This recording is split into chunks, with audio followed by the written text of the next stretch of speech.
Hello all, welcome back to the last session of the workshop, the sixth session. Today we are going to see the important sections of the Patents Act 1970 from the perspective of the patent drafting. So these sections will not only help you to understand what are the specific pointers that are being given in the Patents Act, what we already discussed, but specific from the perspective of the sections, what and where exactly these mandates or these points that we discussed in yesterday's and a couple of other sessions are mentioned in the Patents Act. So we are going to discuss that in today's session. But before going into the sections, I would like to just recall what we discussed in all the sessions so that it will be a kind of summarization of all those pointers. So in the first session, we saw the basic types of intellectual property right, and we also saw what are the different types of IPR in detail in terms of the specific differences between each of them, as well as how to differentiate between the specific references or specific IPR types. Apart from that, we also try to go into details of each and every type of IPR in terms of the flowchart or the life cycle of the respective IPR, and what all subject matters, what all phases of each subject matter it has to go through to get a ultimate grant of that particular intellectual property. So in today's session, we are going to focus on the sections which are mandatory required for from the patenting's perspective. So let us try to go through each of them quickly.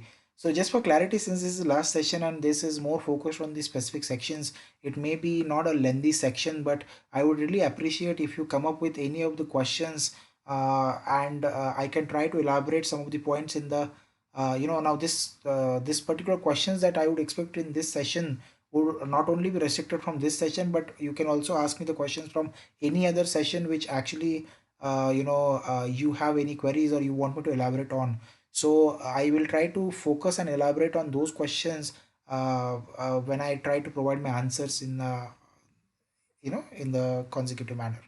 So section 2 of the Indian Patent Act has the basic definitions about all the terminologies that may be used in the Patents Act. So it's like a kind of definition and the meaning of those particular terms which are used in the Patents Act rather. So I have taken some of the definitions from that which are very relevant from deciding the perspective of the patent draft. If you recall, there are three basic criteria for getting a patent granted. So first is you need to have an invention. That invention needs to be new or novel.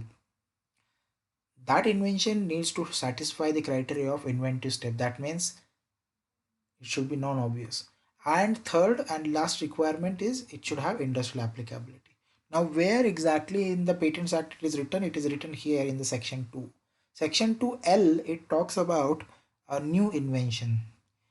A new invention means any invention or technology which has not been anticipated by publication in any document or used in any country or elsewhere in the world before the date of filing of the patent application with complete specification. That is, the subject matter has not fallen in public domain or that it does not form part of state of art. Now, if you recall, in last couple of sessions when we talked about novelty, there were various questions about whether there is a concept of grace period, and whether a person who himself publishes his application or publishes his IEEE research paper before the filing of a patent application, will he get a patent? So I hope this definition would create a kind of clarity from you. The new invention. So basically, this definition is nothing but the definition of the inventive step. Novelty.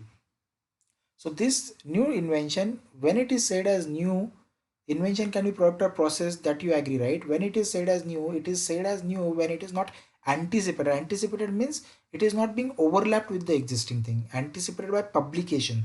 Publication, that means to a public, general public, in any document or used in country or elsewhere in the world. So anywhere across the globe, not only in India.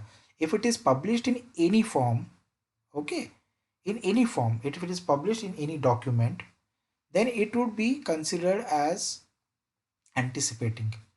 And that is the reason, if your own thesis or your own journal, your own invention is published in thesis or journal, general in general before the date of filing of the patent application, your invention does not satisfy the requirement of novelty, right? This is the concrete absolute novelty what is referred to as. Second definition is available in the section 2 is referred to as section 21J. So this definition is of invention. So according to this definition, invention means a new product or process involving an inventive step and capable of industrial application, right? So invention, as we discussed couple of times now, it should have new product or process, it should have inventive step, and it should be capable of being made and used in industry. Similarly, section 21JA of the Patents Act indicates that your invention should have inventive step. What is the meaning of inventive step that we discussed yesterday? Inventive step means it is a feature of an invention that involves technical advancement over the prior art or any existing knowledge, or having economical significance, or both, and is not obvious to a person skilled in the art. So just to quickly reiterate, your invention should have technical advancement over the prior art, that means the existing knowledge, or it should have economical significance, or both.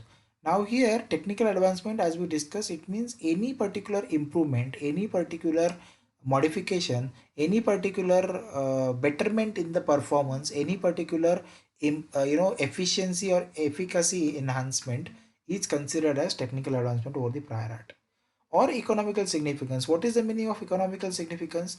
Economical significance means in terms of revenue, or in terms of time, or in terms of space. So cost, time and space, anything associated with that is categorized under economical significance. What are the examples? For example, if I take around less amount of time to transfer data from one device to other device, here we are trying to save the time, and hence it is still categorizing under the economical significance. What are the other examples? If I require around 10 GB of data to save a particular data, and now I have come up with the invention wherein this 10 GB of data would be stored only in 2 GB, right? So this is how a economical significance of a space is considered. Now just take an example where this kind of example of space would be occupied. So banking data, wherever there is a banking applications, for example HDFC Bank or Axis Bank or any other bank, you would note that all the details about the applicant, or the all the details about the bank holder, account holder, needs to be stored in a database. Just imagine how many bank account holders HDFC or SBI or Bank of Maharashtra or Bank of any respective state would be having. To save those data, there would be required of so many storage spaces, and thus if you are able to achieve a particular invention which helps to save the storage capacity of a particular database, then obviously it will be also constituting to an economical significance. Another example of economical significance is that if you are able to if you have an invention which actually is sold in the market for 50 rupees, and you have come up with an invention whose cost is around 5 rupees, and it is exactly the same working and same function and same purpose as that of the product which is sold at 50 rupees. So obviously you have created certain economical significance in that particular product, and you are able to save a lot of money because of that. And thus this particular part also constitutes to form a economical significance.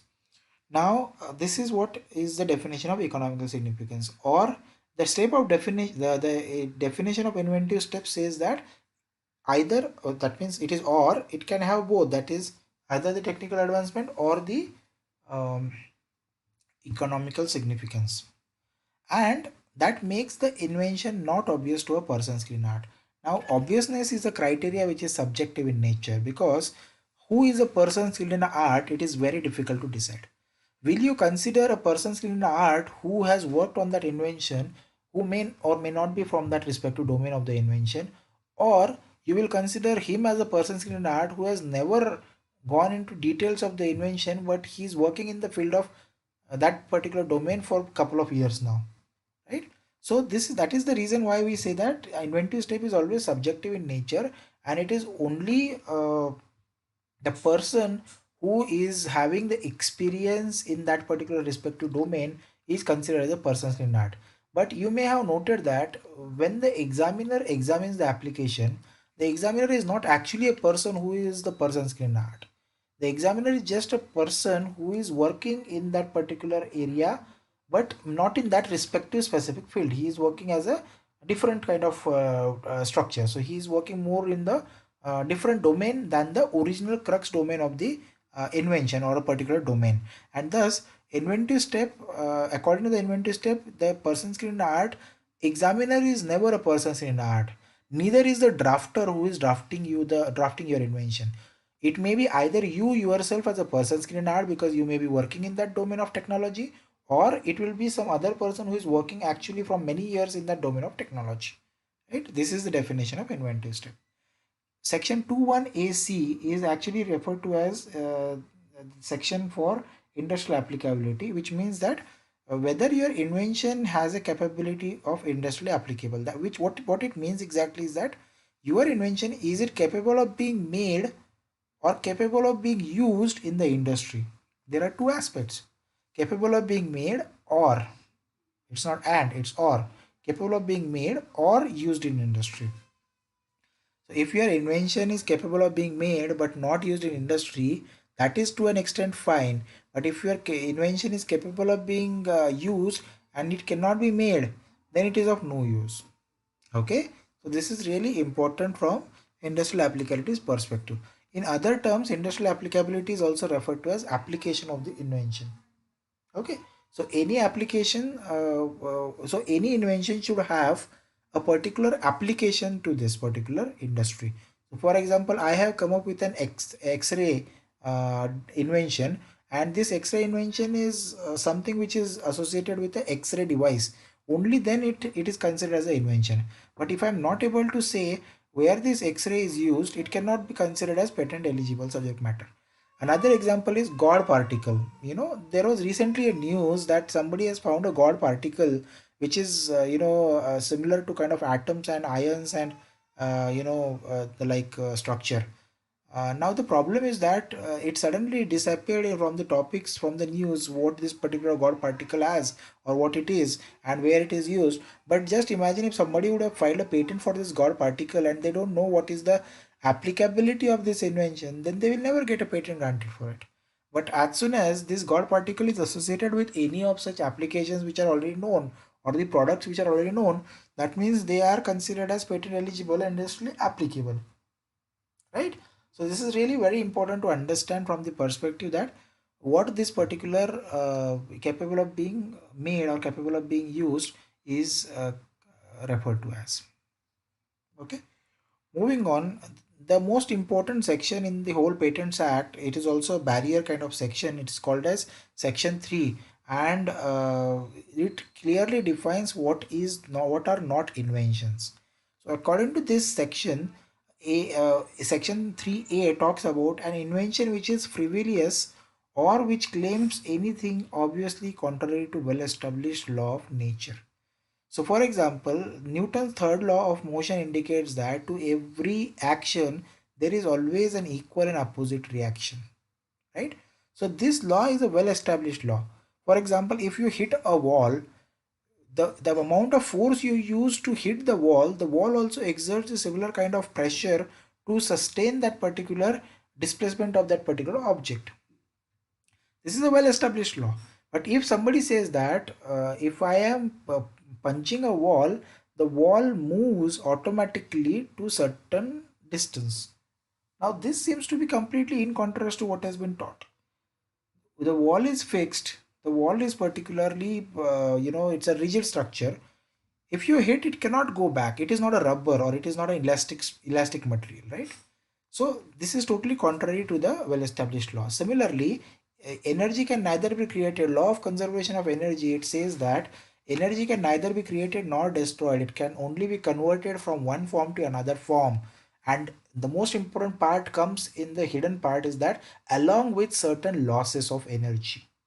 So this is particularly clearly indicated in the law of conservation of energy. Now, if somebody says that my energy, whatever I am giving, it is never converted into any other form and it retains its original form. Now, do you really feel it is in line with the law of conservation of energy? No. That means if you are trying to go contradictory to the natural law, then obviously your inventions are not considered as patent eligible or patentable. Section 3b of this particular section indicates that an invention, the primary or intended use or commercial exploitation of which could be contrary to public order or mortality, or which causes serious prejudice to human, animal, or plant life or health, or to environment, is considered as non-patentable.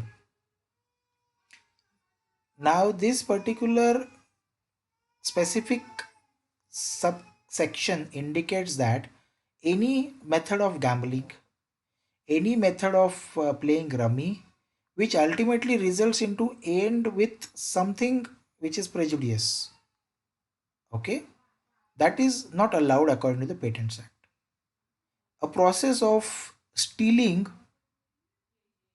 any particular bank, a process of hacking a particular machine, these are all considered to be contrary to the public order or mortality, or which causes serious prejudice. Examples is what? Atomic bomb, guns, weapons, anything that can create a prejudice to human is referred to under this section as non-patentable, right?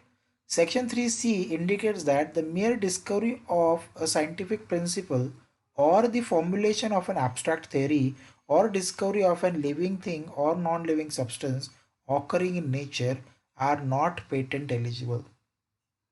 What is an abstract theory, right? For example, a calculation, right? Barter system. You give something and you take something out of it. These are all examples of mere discovery of scientific principles or formulation. A plus B is equal to C.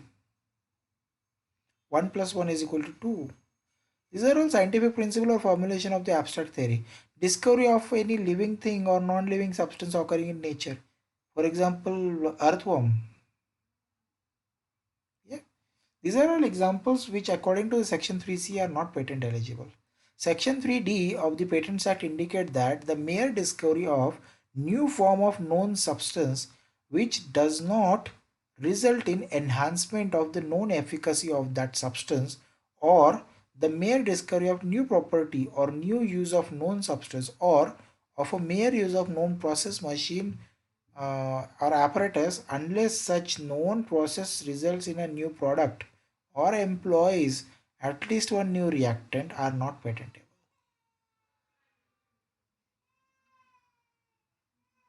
So which indicates that the I hope you recall the example that we discussed about the common salt NaCl. So you know that sodium and chloride Na and Cl when combined, it is forming a salt. Now let us change the configuration a bit. Na plus X plus Cl is equal to common salt. Now if you are actually coming up with X as a new form of known substance and you don't know at the moment what is X and you try to apply for a patent, the patent office will ask you, you have come up with a particular component which is similar to Na, okay, and that you are referring to as X. Now unless otherwise two parts of Na also gives the same effect, how should we give although the same form of Na does not give any other effect, any additional effect, how do you expect us to believe that you have added something, or how you have made some technically advanced part? So whatever changes that you are doing to a formulation or the the particular structure of the common substances, unless and otherwise there is some enhancement or efficacy in the result, you will never get a patent granted for it. And this is the biggest obstacle for all the pharmaceutical related inventions, chemist related inventions. Okay, section 3d. Section 3e is something like a substance obtained by mere admixture resulting only in aggregation of properties of the component or a process of producing such substance. So it's a mere admixture, combination of those two things and those two substances and nothing else. So you are combining A plus B is equal to C. A is another material, B is another material, and you're achieving your you're coming up with some end product. You'll never get a patent for such things unless otherwise that combination either it was not possible in the art, or such results that are yield are way better as compared to the conventional one. Until otherwise you show this thing, you will never get a patent. Section 3F of the Patent Act indicates a mere arrangement or rearrangement of the mere arrangement or rearrangement or duplication of known devices, each functioning independently of one another in a known way, is not patent eligible. If you recall the example of a torch and umbrella, so this is where it is applicable for. What can be another example? A mobile and a cover. Now these are two separate components. It is not mandatory that working of phone is dependent on the cover of the mobile phone, or the cover of the mobile phone has some dependency on the working of the mobile phone. So thus such kind of combinations are considered as mere arrangement or rearrangement. And if a patent is filed for such inventions, you will never get a patent granted for it. Okay.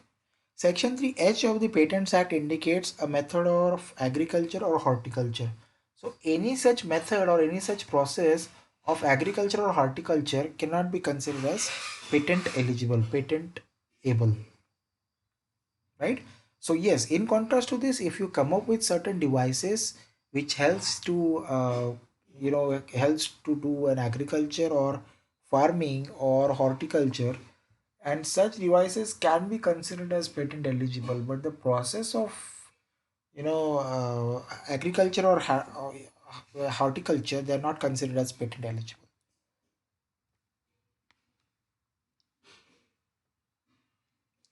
Section 3I of the Patents Act indicate that any process of medicinal, surgical, curative, or diagnostic or therapeutic or any other treatment on human being, or any process of similar treatment of animal to render them free of disease or to increase the economic value or that of their product, is not considered as patent eligible.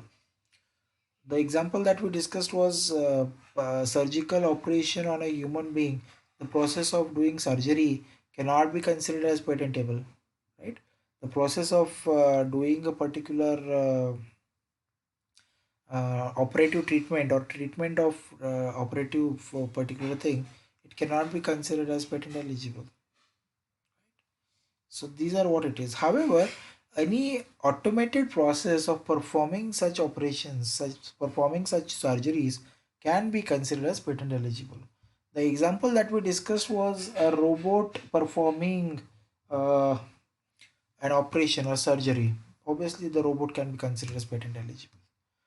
Then we have various devices like ventilator. Then you have odometer, or not odometer, but ventilator and oximeter and other things which are actually used in hospitals and generally at homes where there are patients, and to decide you know how much is the oxygen level content in the body. These are supportive equipments to a doctor, but not actually the process of treating the user, and thus such patents can be considered as patent eligible if they are directed towards an automated way of performing a manual function, right?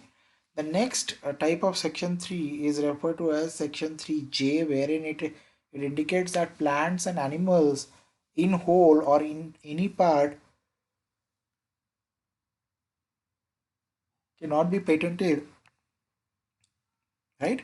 So so other than microorganisms, but including seeds, varieties, and species, and essentially biological processes for producing or propagating of plants and animals. So basically, except microorganisms, anything else as a whole or as a part cannot be considered as patentable.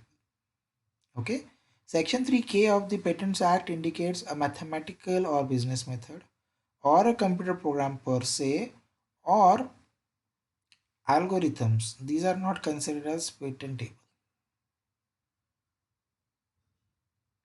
As the name indicates, mathematical method means a method which is using a normal or conventional mathematical kind of a scenario where it actually helps to achieve a particular calculation in itself as a result of a value.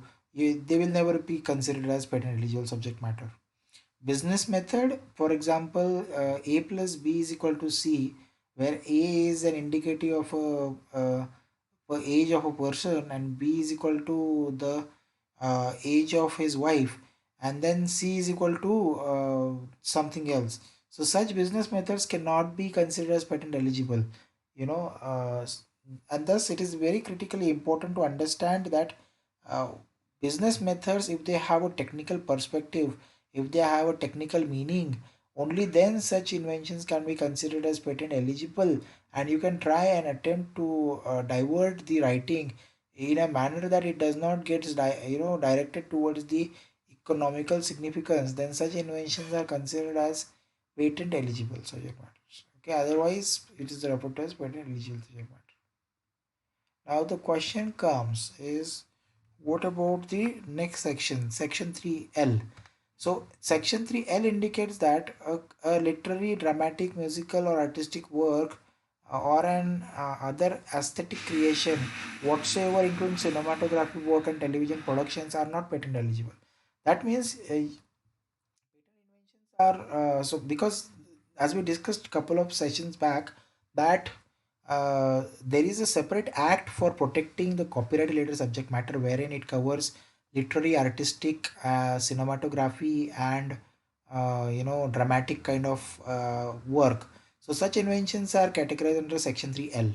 Section 3M indicates a mere scheme or rule of method of performing mental act or method of playing games are not patentable. So mere scheme means what basically? Ki, it is suggesting that it's just a act of anything that comes in a human brain. For example, how to climb a stair, how to climb a tree, an act of playing chess, an act of playing Mario game. So when to jump, why to jump, how to jump, if you see, then it is all mental act, right? A human mind decides whether I should jump at all or not. So such inventions are considered as patent non-eligible. Performed by a mental act or playing game is not patent eligible. Anything where there is a human intervention required, they are not considered as patent eligible. Section 3N indicates a mere presentation of a presentation of information is not patentable. Why? Because presentation of information is again considered as a skillful or artistic work, and thus it will be categorized under the copyright and not the patent eligible subject matter. An invention which in effect is traditional knowledge or which is aggregation or duplication of known properties of traditional knowns, no traditional known component or components are not patent eligible. So if you recall, we discussed that there is a new type of intellectual property called as traditional knowledge that was brought into existence just to ensure that the ancestral knowledge which flows from generation to generation is not is protected and is not being maliciously obtained or filed for patent, which will prohibit the owners or the original owners and the people in India to not use such inventions. One of such inventions was basmati rice, neem, tulsi, not tulsi but turmeric and the other like features. So from that perspective, it would be understood that this database TKDL, the database, is actually formed recently, and section 3P is actually brought into existence in the interest of that database, so that anything written in that database along with its purpose, along with its function, along with its the properties of known things in that, even if somebody tries to attempt to file a patent application, he will never get that, or he would never get that granted. Okay. Moving on, there is a most important section called as Section 10 in the Patents Act. Now, Section 10 of the Patents Act indicate that any invention, whatever you draft the patent application for, needs to satisfy some of the criterias of, when you are drafting it. So, this all criterias or these all requirements are mentioned in the Section 10 of the Patents Act. So here it says that every specification, whether provisional or complete, shall describe the invention and shall begin with a title sufficiently indicating the subject matter to which the invention relates to. So here, if a person tries to file a provisional application, he should clearly understand and write the invention which actually describes it in a manner that a person understands it for just by reading the document without using any additional help or additional benefit of any other article that is available in the prior art, be it your or be it your company's. Okay, this is very important. Second is like title has to be included in the subject matter, which actually is indicating the subject matter to which the invention relates to. Otherwise, what will happen is like if the title is not precise, if the title is not clear, we saw that some of the requirements for title was that it needs to be directed towards the specific aspects of the invention, and it should not be more than 15 words, and in US and other countries it should not be more than 2 lines. So this is what basically the title of the invention has to be written in that manner and for the purpose, which is mentioned in section 2, section 10(1). Subject to any rules that may be made in this behalf under this act, drawings may and shall, if the controllers are required, be supplied for purpose of the specification, whether complete or provisional, and any drawings are supplied shall, unless the controller otherwise directs to deem, form the specification. The references to the act specification shall be considered accordingly. The terminologies that you may be seeing, that you may reading or that may be understood, it may be very complex because it is completely a legal language that they have used for writing the Patents Act. The simplified meaning of this particular line is that if any person wants to publish his abstract published his drawings which are associated with the invention, he may do so, and if not, the controller has a power to either tell him that do not include it or to include which drawing is to be included in the drawings part. Okay, so this is really very important from that perspective. Now, moving on. So if any, for example, if there is any a model, working model that you have developed after the filing of the patent application, or any illustration or sample data that is required to be demonstrated to the patent office, such data, such models can be submitted under section 10(3), which gives a kind of leverage and advantage to the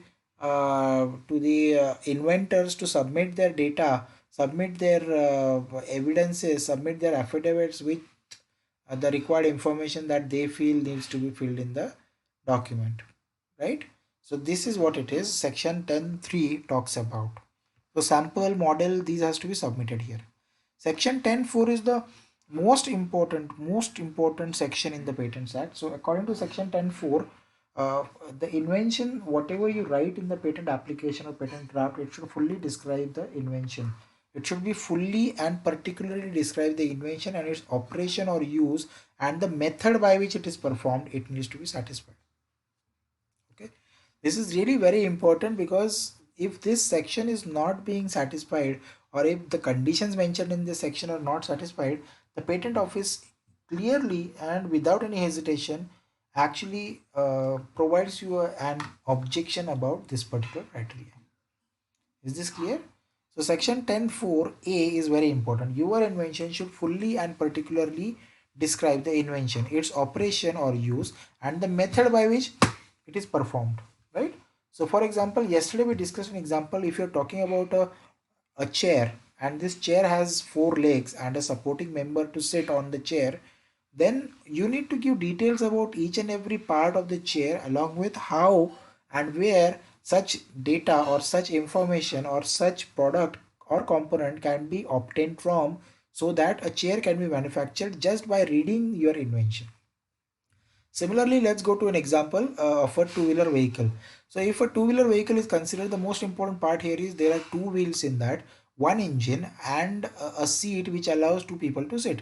Now just imagine if you give all the information but you do not give the information of the engine, then whether you feel that your invention is sufficiently disclosing the invention or the specific parts of the invention, then the answer is no. So obviously, whenever you actually plan or intend to disclose your invention, it firstly it needs to be clearly brought into picture. It should actually be easily available in the document to be referred in future as well when we discuss the invention with the controller or the examiner, right?